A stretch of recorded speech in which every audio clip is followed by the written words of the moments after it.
Hello, everyone, and welcome to the Orange Zone. I'm your host, Jackson Schock, alongside Zach Pelfrey, Colton Pennington, and Luca Tal. Let's jump right in. The Vols were in South Carolina Wednesday in search of their first standalone SEC regular season title within the Rick Barnes era. Now, they weren't just thinking about the title, they were thinking about revenge. The last time these two played, it was an upset in TBA, the only home loss for the Vols this season. But courtesy of defensive stops like this one, they don't need to worry about an upset just yet, and hopefully for the rest of this season. Now, great defense leads to great offense, and you can't mention great offense without Dalton Connect and Zakai Ziegler. A little give and go here, finds him wide open, and the only thing he can find is Twine. That's a three. Connect had 26. Next closest was Adu with 14. Now let's move ahead to the second half. Tennessee up 12 now, and they're really trying to work the offense, and look at this. Hey! Give me that! Raise the roof. I love that, Adu.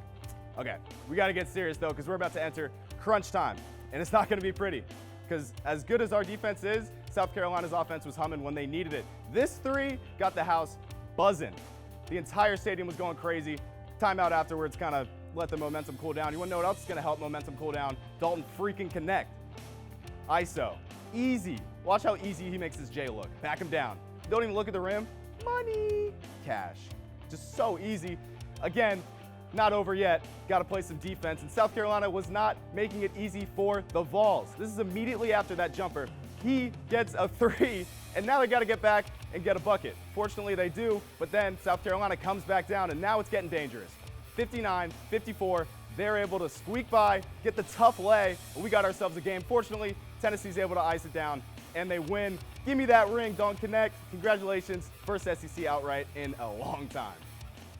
So, Tennessee handles it on the road, as exciting as that game was. What was your, I mean, you turned off the TV, what was your biggest takeaway when you went back? My first thought was that it was eerily similar to last time, just an opposite result. You know, almost the same score. Again, a low scoring battle, very defensive, not a whole lot of, high-powered offense, but it was very similar to last time, and it was a good bounce-back game for Connect, in my opinion. You know, he had 15 points against Alabama, which most people would take that in an SEC matchup, but for him, it's not the best. It's a light day. Exactly, but he had 26 against South Carolina, and I was also impressed with Adu. He was one rebound shy from a double-double. He's shown really good signs of improvement in the late, part of the season, and I've been talking about him a lot on the show, and It's good to see him kind of getting some reps in now and getting the points up and, starting to play really good basketball. Colton, first takeaway. Yeah, I think this is kind of what you expected in a game like this. I mean, I know it's an away game, so those are always tough, as we've talked about a long time, how Tennessee struggled on the road. But I thought they looked really, really good. Obviously, South Carolina came back at the end and almost took it away. We saw it, got tight. Yeah, but we pretty much had control of the game the entire time. And I think the difference here, when you go back and look at the previous South Carolina game, was Zakai Ziegler and Jonas Adu only had 4 points in that game. Zakai Ziegler was 0 of 8 from the field. They both had double digits in this game, and that's what we're going to have to get from them going into the tournament as well. They're going to have to show up every game. We're not going to be able to have a game like the previous South Carolina game where they just can't hit any shots, and Dalton Connect scores, I think he had 31 points in the previous game, and we still lost. So we've got to have them step up, and hopefully if they can average 10, 15 points in the tournament, that can make us make a pretty long run. Absolutely. Takeaway? So I think the defense over the past couple games has been electric, especially with Santi. Now, during that South Carolina game, we kind of learned that Tennessee has been able to outlast these close games coming in, Alabama, Auburn. Their defense is the reason why they're winning these games. Vescovy, though, I mean, he's been putting on a show. He's had 7 steals over the past 2 games. He's been kind of a role player since Connect's kind of outshined him, but he's still making up with rebounds, making up with steals, with blocks. I mean, he is helping our team get where they need to be in the little things. I love it. And I mean, it's a pretty good scenario when you've got him as your bench player, as your backup guy. Not bench player, but as your backup guy. It's a pretty good, especially what we saw last year in the tournament. But let's move forward. Congratulations. Still plenty to go, though. We're going to take a look at the tournament in a second. But as we finish this South Carolina thing, we got to focus on one last game, the matchup against the number 15 Kentucky Wildcats in Thompson-Boling Arena. When Tennessee and Kentucky last met, it ended in Tennessee passing the 100-point mark for the first time this season. So, that being said, what do you guys anticipate this being? Do you see this being another shootout? Do you see this being more of a Tennessee-style defense-first game? Like, what do you guys really anticipate? Colton, we'll start with you. It's going to be a shootout because Kentucky can't play defense. So it's going to be 100 to 100 probably. I mean, they just gave up 102 points to Arkansas last week, and Arkansas is one of the worst teams in the SEC. They've only scored over 100 once the rest of the year, and against UNC Wilmington. So I mean, they're seriously one of the worst defenses in the Power 6 conferences probably. And so I expect us to put up at least 90 points. And I think we were able to stop them, and like we did at Rupp. I mean, they still put up 93 points, but we were able to get over the 100. I see it kind of being maybe we have 90s and they're in the 80s. So we play the defense a little bit better. It's at home, but I still expect us to get a pretty dominant victory. Absolutely. Whoever wants to go next. I think it's the exact same thing. I mean, Kentucky scored 117, 101, 97, 98 over the past couple of games, but Tennessee, when they're hot, they can score a lot of points. And like you said, Kentucky just does not play defense. That's why these games, even though they've scored 117 against Alabama, Alabama still scored 91. Yep. They scored 101, but Florida scored 97. It's been very close. They've been very high margins. So I think Tennessee, they're going to take it, but it's going to be a shootout, a track meet. Yeah, I mean, I agree with both of you guys as well. It will definitely be a very high-scoring game. You talked about, Tennessee's got a high-powered offense. Kentucky has a very high-powered offense. They have 5 guys that are averaging double-digit points this season so far. That's a crazy stat when you have that many guys that are scoring. And Antonio Reeves, I mean, he's averaging 20 points per game, and he's shooting 50% from the field. Like, that's a pretty good score to have on your squad. So, I mean, I agree with you guys both. This is going to be a really high-scoring game, kind of similar to last time. Now, follow-up question. Who do you think is going to lead this offense? Because, I mean, last time Zakai and Josiah Jordan James both had 26. Dalton Knecht didn't necessarily have his ridiculous game. He had a measly 16 points, again, which is still pretty nice in the SEC. Who do you think is going to lead this offense? Is Dalton Knecht really going to have a quieter night, or is it going to be more Dalton Knecht that we expect now that he's hot? I mean, what are you really expecting for this one? I don't think it's going to be a quiet night by any means, but I think the two biggest contributors to our offense are going to be him and Adu. I think we're going to have Adu working down on the post to start the game, kind of get some, early two buckets to get the game going. And then once they start transitioning to more post defense, he's going to start kicking it out to those guys like Zakai Ziegler and Dalton Knecht to, kind of get the long ball going. But I think the guy that doesn't get talked about enough on our team is Jemai Mashak. He is our hustle player for sure. I mean, in all these past couple games, he has been the guy. He hasn't put up a lot of points, but we have other guys that can do that. He's the guy that's getting those steals, getting the rebounds, playing that tough defense, and forcing these kind of rough plays from the other team. So I think he's going to be a real contributor in this game as well, with the hustle plays. All right, now let's take a look at the SEC tournament as it stands right now. I want to make a big asterisk as it stands right now.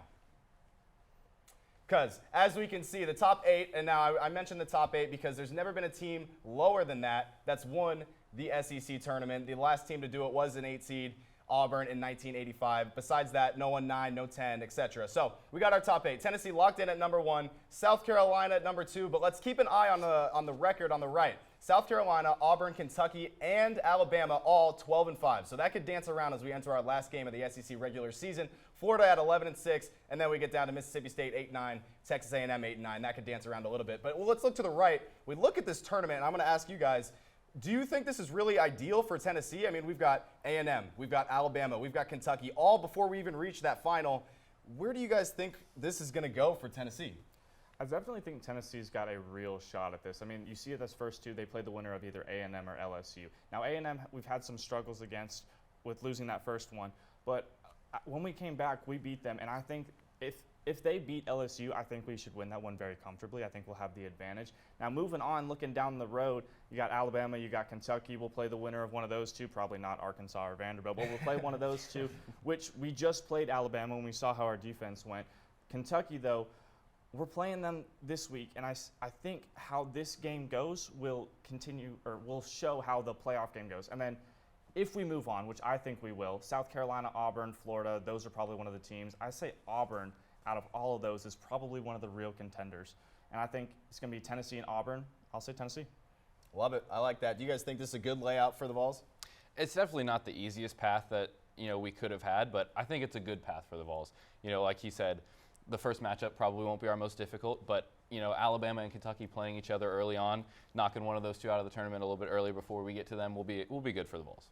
All right, wrap us up. I mean, what can go right, what can go wrong? Colton, what's your opinion of this bracket as we see it right now, knowing that it can change substantially as we round out the regular season? Yeah, I really don't like that Final Four matchup with Kentucky and Alabama. I think that could be a really, really tough one, especially since if we win on Saturday, we'll have beat those teams twice. It's really hard to beat a team, especially the teams that good 3 times in the same season. But I've got a little bit of a hot take here. I don't want Tennessee to win the SEC tournament. Wow. Because if you look at the past, right, let's go back to last year. There's 6 conference champions. Purdue, Arizona, Texas, Marquette, Alabama, and Duke, I think is the other one. And every single one of those conference champions, nobody made it past the Elite 8. 2 of them got upset in the very first round. The other 2 made it out of the second round, and Alabama, who was the number 1 overall seed, lost in the Sweet 16 to San Diego State. Every single one of those teams got upset. That's a great point. And if you look back, that historically that's happened a lot. I mean, going back 9 seasons, only 2 conference champions had won the entire the national championships. In 9 years, only 2 of them. And most of those teams are 1 and 2 seeds, so they should be the favorites to go in there. And when you really think about it, it's obvious why. I mean, we're going to play 5 games in 10 days. I mean, you go Friday, Saturday, Sunday, and then you're probably going to play Thursday and Saturday or Friday and Sunday, depending on if you get to the tournament. And we've been playing 2 games a week for the entire season. When you play that many games in that amount of time, you're going to have a game where you're not going to play that well. You're going to get tired. And the SEC tournament historically has not meant much for seeding either. I remember 2 years ago when we won the SEC tournament, we were still a 3 seed. A lot of people thought we should have been a 2, maybe even a 1. But they had said that most of the brackets that they had entered in were already there Saturday night. Right. So a lot of the times those Sunday games just don't really mean anything, and they don't put any more onus on those SEC tournament games. They're just another game throughout the schedule. They don't give you extra points, and maybe you'll move up a seed here if you win the championship. It's just like any other game. And so we already won the SEC regular season. We've already had a good season. I wouldn't mind us even losing that very first game to Texas A&M. We get a long break and we go into the tournament ready to play. But if we win the SEC tournament, I'm obviously not going to be upset, but I would rather us lose in the first game than make it to the championship game, have to play all those games and then lose. So either way, however this ends up, I hope Tennessee can be able to take their momentum that they have right now into the NCAA tournament. I've never heard a better reason why Tennessee should lose or why the team should lose as a whole. That is a great point I haven't really thought about. But that's going to wrap up our edition of the Orange Zone. Thank you so much for watching. We've got spring break next week, so no episode from us, but we wish the men's and the women's team the best of luck in the SEC tournaments, and we're going to see you right back here in 2 weeks. Peace! Hey y'all, welcome back to this week's edition of Rocky Talk. I'm your host, Grant Porch, and I'm joined today by Caitlin Gill and Jordan Smitherman. We're going to be discussing our thoughts about the NFL Combine, MLB spring training, and the current state of the NBA. Now that the NFL Combine is over, many prospects have had their stock rise. One of those is UT's own Joe Milton. The NFL social media team had a field day with Joe. They posted about him left and right about his arm strength and even had a post of him doing a backflip. So what are your thoughts on the Combine? Who stood out? Who didn't? Let's start with Jordan. What are your thoughts? I'm not surprised one bit that NFL social media had a field day with Joe, because we've seen it over and over again. Like, it's yet again going to happen at the pro day when Joe Milton throws a 70-yard bomb. Like, that's just going to blow up. It's going to be like Zach Wilson 2.0. And I'm not surprised, because throwing deep bombs with, like, only one person is, like, all Joe Milton is good at. I mean, like, there's nothing else. Like, the accuracy is still an issue, and just, like, the decision-making is still an issue, and that doesn't happen when you're just, like, throwing bombs. So I'm not surprised. I mean, this in pro day will make his draft stock rise a little, but I still think he's going to be, like, best 5th-round draft pick, because I just don't see all the potential in him, and he's a little older, so. Yeah, exactly. I mean, he's going to suffer from the Zach Wilson, like you said, Zach Wilson, also Will Levis effect, where he looks good in a combine and a pro day, might not translate to the field. So what were your thoughts, Caitlin? Well, I'm definitely on the same page. The biggest thing with Joe is his accuracy. Yeah, he can throw it far, but where does that translate in a game day environment? And he also was really great against mid teams for Tennessee, but when we had chance to show up and show out, Alabama, Florida, he was nowhere to be seen. He's just mid. He's mid. He's mid. And yes, he can throw, that's great, but you know who's not mid? Our boy Jalen Wright. And that is also not a surprise to us Vols fans at all. This kid is 210, and he puts every ounce of that into his gameplay. He is an absolute unit, and he's explosive. And Jordan, I don't know about you, but that one's not surprising to me at all. That one's not surprising to me either. I mean, we've seen what Jalen Wright has been capable of. He kind of took the start away from Jabari Small. He became RB1. And yeah, he just like took over the show. I mean, 38-inch vertical jump, which is 4th best among running backs. And he had 11 2-inch broad jump, which is best among running backs, and 4.38 40-yard dash, which is the 2nd fastest among RBs. And he was just record-setting all day with his speed, his agility, all this stuff. And I just think his like hype is actually real, unlike Joe Milton's. And like he can be like, I don't know. I think his draft stock has improved, and he can really help a team in that first year. He's actually the favorite to be the first running back drafted. And also what you pointed out, he was in a 3-headed monster last year and still put up 1,013 yards, which is absolutely incredible. And in my opinion, he was the best on our team. So I think he's going to be a huge attribute to whatever NFL team he goes to. Yeah, absolutely. I mean, he's not like some of these other running backs coming out like a Saquon where you're going to pick him top 5, but running backs in the NFL now, in a way are becoming obsolete where you can just use a guy, and Jalen Wright would fit into a lot of offenses Yes. to where, you put him on the Chiefs or a Yes. team like that and he'll go Packers, crazy. please. He can run and he can Full. catch. Yes. Do everything. Yes. And he's entertaining. He's Yes. entertaining, not just Joe Milton, I promise. Right, and with Joe, you can't help but think, I really hope that whoever takes him doesn't feel like they made a mistake in a couple of years. But speaking of other mistakes, the MLB jerseys and those uniforms as a whole have been awful. What are your thoughts on that? You know, I don't know much about MLB, and when I go on Twitter, MLB never pops up on my timeline. But those jerseys, oh my gosh, they were all over, and I was looking at them, and I was like, wow, those are horrible. It was just like, I don't know, it just looked like an off-brand one, like you said earlier, that you can get for like TJ $10 Maxx. somewhere.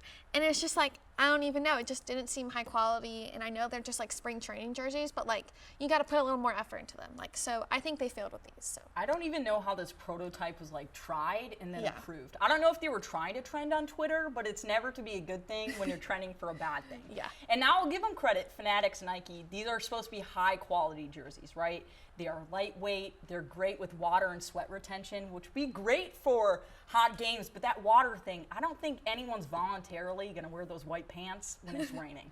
These are men getting paid millions of dollars, best in the game. And you can see compression shorts, underwear. There is nothing left to the imagination. You can even see on the Twitter posts. You can see when they're wearing blue compression shorts. And it's like, I don't know why these were approved and why they thought it was a good idea at all. Baseball's been along for how long, and you don't know how to make a right pants? Are you kidding me? Yeah, I mean, it's ridiculous. Even the LA Angels reliever Carlos Estevez, he said, when I'm wearing my pants, I feel like I'm wearing someone else's pants. I don't really think that's something you want to hear, especially if No. you're Fanatics and you ink this long-term deal with them. Yeah. So, yeah, and I mean, the jerseys, like you said, they look like they came off of an offshore website. Exactly. The numbers, the letters, it's all just off when you look at them. Yeah, but I mean, it's not all negative right now coming out of MLB. I mean, we've got some Vols coming up through the minor leagues right now, and Drew Gilbert is one that stands out for sure. I mean, he's number 2 in the Mets prospect list. I mean, he's smooth lefty swing, hitting over 300 in the minors, and his on base is over 400. You know, he reminds me a lot of Ichiro. I know that's a wild comparison, but just watching him, he looks great. So hopefully he can be on the roster come September. No, we love to see our Vols succeed. I mean, we're very proud of our Vols, wherever they might be.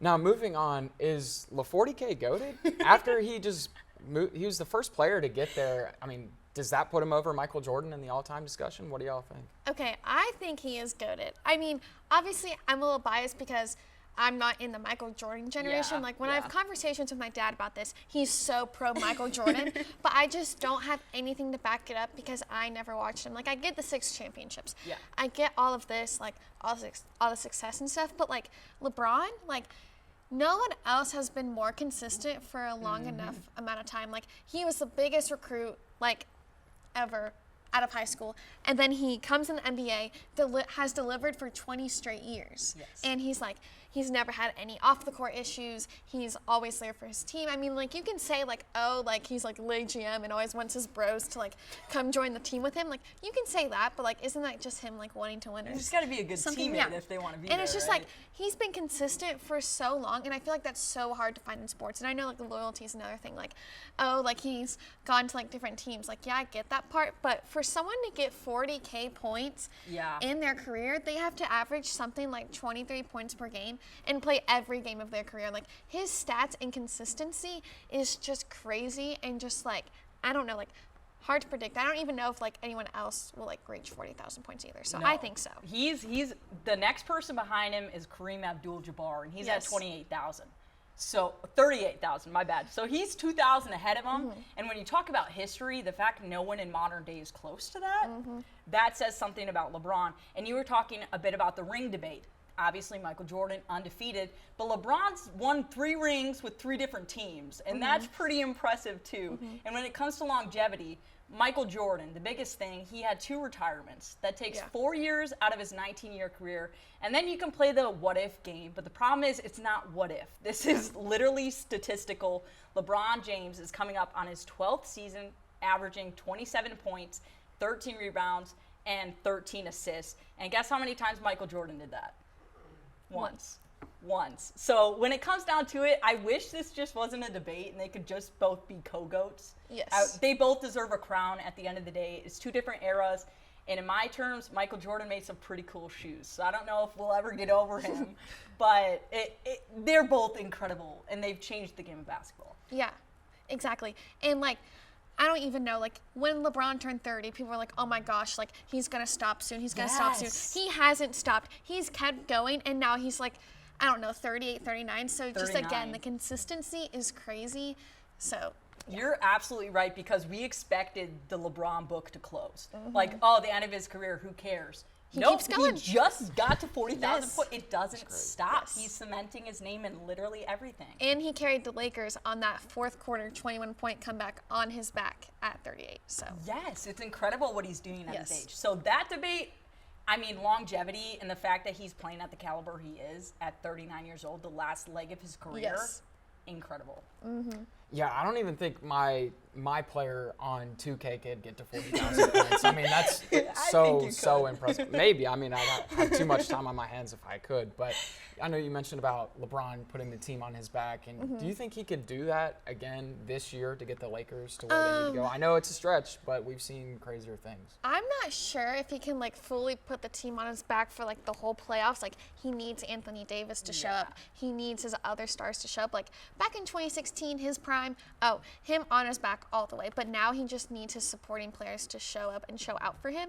He can like be the star, but he can't completely take over the game by himself. He can have little spurts, like fourth quarter in the game that we saw the other day, whenever it was. But like right now, I don't think he can fully take over a game. Yeah, in this climate, when it's a lot of stars on the successful teams, it's hard to do it with just one or two. But he's still making an impact, so I guess that's the way to evaluate it now. Yes. Yeah, I mean, hopefully he can get them to the playoffs. I mean, it's always entertaining to see the Lakers and LeBron going in there. But what about some of the other teams? Y'all got any sleepers, anybody like that you're particularly excited about? Okay, so the team that is impressing me so far, and I know you're going to like this, is the Pelicans. So they've been on a 4-game win streak, and the most important thing to me really has been Zion has stayed healthy for the majority of the season, has only missed around 5 games, and he's being the star that the Pelicans need him to be. Is averaging around 22 points per game, and they have a coach in Willie Green, who I'm a big fan of, and he's been there for the 3rd year in a row, along with their whole crew in Zion, Brandon Ingram, Valanciunas, McCollum, and then the role players like Herb Jones and Trey Murphy. All of them are averaging double figures, and that's just great. You have a whole starting lineup averaging double figures, and they've been together for 3 years now. And they currently hold the 5th seed in the West on a 4-game win streak, so I think if they keep this up, they can be a dangerous team come playoff time. Yeah, absolutely. I mean, the future is bright in New Orleans, which is awesome. I mean, but the problem is the playoff history and the franchise. If I'm not mistaken, they haven't made it to the conference finals ever. But this year is definitely one of their best chances to do that. The first time. Exactly. Got to happen at some point. But Paul Pierce said it best when he said, no one's talking about them, but they're dangerous. They would be a problem in a 7-game series, and they're as talented as Minnesota. So and Minnesota, the West is shaking up right now because Karl Anthony Towns, he's out, and they're showing they're not successful without him. So this could be huge implications for this playoff race, how it's shaking up, and definitely in the playoffs. And I mean, they got 3 years of those guys together. Coach is doing well with them. Yes. Building And culture, we saw it. The Pacers, camaraderie. I'm not going to say the Pacers are going to go deep, but that's another team where it's like they're young, they're hungry, and you got a lot of people averaging double figures. That makes a huge difference. And the other team that is impressing me is the Celtics. I mean, this has to be their year, right? This feels like hope the not. 4th year that they've been like the best team in the NBA. I mean, since the All-Star break, they've only lost 1 game, and that was by 1 point to the Cavs, who are also another like playoff team. And they've been winning in dominant fashion too. Their smallest loss since the All-Star break. I mean, their smallest margin of wins since the All-Star break was 14 over the Bulls. And they have a commanding 7.5 game lead over the 2nd seed Bucks. So on paper, they're the best team in the NBA, and they continue to impress me. So. Right, and I mean, they should be one of those teams that's won multiple rings recently, and they are great on paper, but will that really show up? I hope come not. the conference finals or even may the know. finals, because you run into teams like the Heat who will just say, yeah, we're good in the playoffs, so we'll take you down no matter what seed we are, no matter what seed you are. So, You got any teams that you're particularly excited about? I know the Bucks. Speaking of the current second seed, obviously I got my Milwaukee Bucks. Okay, all-star records. We are 6-1 out of the break. It was nicer saying 6-0 yesterday, but we did lose to the Warriors. But the bright side to that is, although it was a tough loss, Dame, Giannis, and Bobby Portis all had 20-plus points in this game. And we are having a successful all-star break. One of the biggest, speaking of Bobby, one of the other biggest contributions has been Pat Beverly and Bobby Portis are electric on the floor. They are like the duo Milwaukee didn't know we needed. They are so much fun to watch. This team, Giannis is struggling a bit with Achilles injuries here now. He wasn't playing the other day against the Clippers, but you know who steps in? Damian Lillard. 41 points in a win over the Clippers, which is huge for the Bucks. And Dame got the whole team watches. So we're dripping and the vibes are high, and that's pretty unbeatable. So we're hoping that climb continues. Doc Rivers, he's getting his grasp on this Milwaukee team, I hope. And obviously, I'm rooting for him. I can't not. Right. I mean, I'm definitely excited to see what they're going to be able to do come the playoffs with Dame and Giannis. I mean, I know they've struggled a little bit in the playoffs recently, but they do have a championship not that long ago. You could say what you want about what the year was, but they did do it. So I'm excited to see what they're able to do. Yeah, unfortunately for me, Doc Rivers doesn't have the best track record in the playoffs. So I will be crossing my fingers for the rest of the year. That's all I got to say. That's all we've got on Rocky Talk this week. Thank y'all for tuning in for the show, wherever you might be watching. After spring break, we'll have a lot more great content, so stay tuned. Have a great spring break, Vols. Talk to you soon. Hey everyone, welcome to this week's Diamond Sports Update. I'm your host, Sophie Starkey, alongside Luke Lamry, Allie Campbell, and Catherine Ligon. Let's jump right in. Starting off with Vol baseball. The Vols have been very successful so far this season. They're on a 12-game winning streak and have had incredible offensive performances. However, we do know the SEC is a tough conference, so how can they stay consistent and what can they improve on before facing some of these tougher teams? Luke? Well, yeah, you're absolutely right. I mean, we've been on an absolute roll here. This has been an awesome streak that we've had 12 games. But I think the elephant in the room is that maybe we haven't played as tough a teams that we're hoping to play. I mean, sure, we can slaughter ETSU 16-0 with a mercy rule in the 7th. But, you know, we've got, again, like you said, SEC games coming up. I mean, soon we've got Auburn, Alabama, LSU coming up. And these are teams that are going to give us a run for our money. And I think the key here, you know, we could go back and say, you know, we played some reputable teams like, you know, a Texas Tech, a Baylor, Oklahoma. We actually played very well against Kansas State yesterday. I mean, they were supposed to give us more of a test than they did. 15-5, just, you know, slaughtered them. It's great. But I think the key here, the bottom line, is the SEC matchup. Any SEC game is going to be a tough game. And so I think that's the key. But I think, you know, Diamond Sports, how can we look good going into these? I think that Diamond Sports are very mental. And so if you keep your, you know, our head held high, you know, we're playing great. We're hitting well. We're defending well. I mean, our pitching is fantastic as well. So if we can keep this up, if we can keep, you know, our cool, if we can relax when we play tough opponents, I think we'll fare well against these teams. Yeah, for sure. Allie? Yeah, I completely agree. Obviously, we've had a pretty easy schedule so far, so it's really about those SEC matchups. But when we played Oklahoma, that was our first loss, and the struggle was against the really good pitching that they had. So I guess just working on that in practices and continuing to rotate the roster while we're playing some of the easier teams so that they're prepared to face the bigger opponents later on. Yeah, Catherine? I totally agree. I mean, we're outscoring opponents 141-43, I believe. So we're getting runs, we're doing well, but I do agree that when we get into the SEC play, we have 9 teams in our conference that are in top 25. So, you know, we have to be dialed in, we have to be locked in, we have to know what we're going to do when we get there. And I think as long as we do that, when we get into SEC play, we're going to be fine. Yeah, for sure. So something I think really important to this team are their veteran players. They've got players like Drew Beam, Christian Moore, and Billy Amick, who did recently just win SEC Player of the Week. They're all very significant to the success of this team. So how can they continue to develop as this season goes on, and what can they demonstrate to these younger players? Luke? Yeah, I mean, all of those guys are just all-around consistent quality players. We can look at Drew Beam. He's had just an incredible season so far on the mound. He's had a lot of quality starts. Christian Moore is an absolute beast behind the plate. He's had just a lot of home runs. He's a great average so far. But if you want to talk about, demonstrating to young players, let's look at Billy Amick. Okay, he's a transfer coming in from Clemson. He's one of the most sought-after transfers in the portal. And he had a lot of pressure on him coming in the season. His star quality is his bat. He hits bombs. And so when he started off, he wasn't exactly, hitting very well. I think he dropped to almost below 200. And so people started to say, what's Amick doing? What's happening right now? And I think that a lot of people started to sleep on him.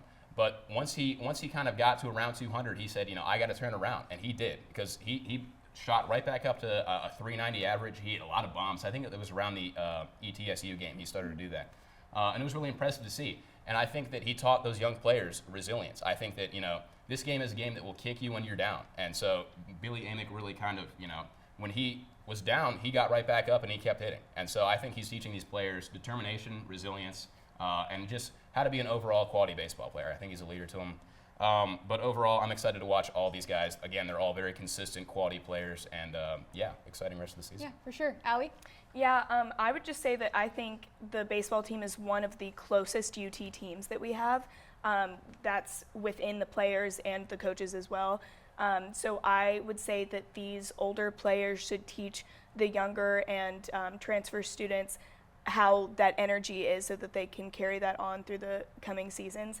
But like you were saying, they're all very strong players in each of their respective positions. So just continuing to show the younger players that resilience and determination that they've been showing so far. Yeah, absolutely. Catherine, what do you think? Absolutely. I think definitely all three players that you named are very strong players. They're upperclassmen, they know what they're doing, and I think Billy Amick, I compare him to almost Dalton Connect in the way he transferred into Tennessee, completely bought into what Vitello was saying, and yeah, he had a slow start, but he's gotten back up. He had 5 home runs in 2 games against Bowling Green this weekend, so I really think, the stars are bright for them, and Drew Beam has had some quality starts, had his first walk.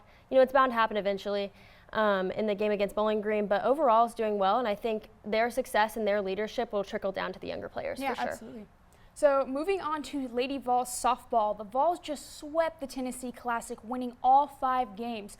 Laura Mueller hit her first home run as a Lady Vol. Carlin Pickens only had 1 hit against her on Monday, and overall the team only allowed 4 runs against them. What does this demonstrate about our Lady Vols team, and how do you think they will continue to perform? Catherine, let's start with you. Yeah, I think definitely coming off last season, we won an SEC championship. Expectations are high, and I think we've delivered overall, but we do have 4 losses on this season. 3 of those losses did come to top 25 teams, so understandably, we're not losing to bad programs, but they're exceptional programs, but so are we. So we just have to make sure that we continue to play well. And I think it should be a good season as long as we keep it up. I think our game against Clemson was a great testament to how we've grown throughout the season. Winning 2-1 in an extra inning really shows that we know how to finish a game. Yeah, for sure. Allie, what do you think? Yeah, so I was actually fortunate enough to be able to attend the Tennessee Classic, which was their home opener this past weekend. Very exciting, incredible performances against Stetson, Brown, and Longwood. I would say that their performance in Longwood was just incredible. They defeated them 12-1. And Kylie Milloy, she's had an incredible performance this season with so many home runs. I think she just beat a record for us, which is so incredible that she's a graduate student that's leading the team so well. Riley West has been also an incredible key player that we've had.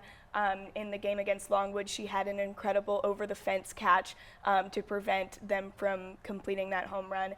And the team has just been very strong defensively, not allowing them to complete any runs like you were saying. So yeah, I think this is a really strong team right now, and I'm really looking forward to how they face those bigger opponents later in the season. Yeah, Luke? Yeah, this was a couple important games here for us. We really needed those because I feel like there were a lot of critics coming from the Mary Nutter Classic and the Shriners Invitational. I feel like we kind of silenced them with these last couple of games here. But it was a fantastic showing. I mean, that Mueller home run, it really shows us that we have potential in this offense in the coming years. I really love to see that. But we can talk about Pickens. I mean, she's having an incredible season. She has a .82 ERA. That is insane. So it's really been wonderful to watch her. Again, she was very close to a no-hitter. That 1 hit is just, killer. But we've got a bright future here. We got a couple of tough SEC games coming up here, but I'm excited to watch this team. Absolutely. Yeah, for sure. So I do want to talk a little bit about Kiki Malloy. She's a first-team All-American. She just broke Tennessee's all-time home run record, and she's very close to becoming UT's all-time stolen base leader. How has Malloy impacted the success of this team? Catherine? I mean, honestly, like, I can't say enough great things about Kiki Malloy. After all the things you just said, obviously, but she's just a great all-around player. She's good hitting, she's good running the bases, she's good in fielding. She just is a great addition to our team and has been for the past 5 years that she's played. And I think that it really just shows the leadership and the culture of the team, her wanting to come back. And I think it's just going to not only make our team better, but bring up the other players as well. Absolutely. Allie? Yeah, just exactly what you said. She's been such a strong leader in the offense, leading this team as a graduate student. I'm really sad that this is going to be her last year with us, but it's been incredible watching her grow as an athlete here. Yeah, I'm so impressed by her and all of her home runs and her success as a leader on the team. Me too. Luke? Yeah, she's just a massive asset to this team. I mean, that's an understatement for sure, but she's had an incredible season, incredible last couple of years. I think the thing we all kind of agree on is that she's a leader for this team. She is just the leader. She is the person that everyone looks up to. Yeah, she's got the home run record. She's vicious on the bags. It's fun to watch her, steal those bases. I mean, it's fantastic. But I think what's not often talked about enough is her fielding. She robs those home runs. She's out there making those plays. Her drop step is unbelievable. But again, it's very sad that her time here is coming to an end. But it's been a great couple of years for Kiki, and it's excited to see what she does in the future. Yeah, absolutely. Well, that's all the time we have for this week's Diamond Sports Update. Have a great spring break and go Vols.